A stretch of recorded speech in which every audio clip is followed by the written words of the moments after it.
اليوم نحن ببرلين وبالتحديد بشارع العرب عن مطعم سنوبر. خلينا نجرب ونقيم المطعم مع بعض.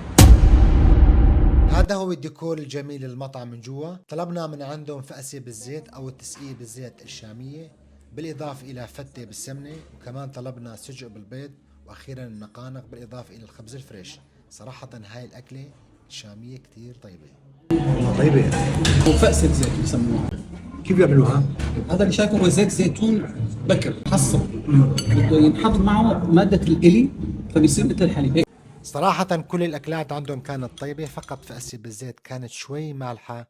تقييمي للمطعم 9.5/10. بنصحكم تجربوا وتاكلوا عندهم الفطور. قائمة الأسعار خليت لكم إياه آخر شي، بالإضافة إلى العنوان في حال حبيتوا تزوروا المطعم. ضلوا بخير وصحة وعافية يا رب.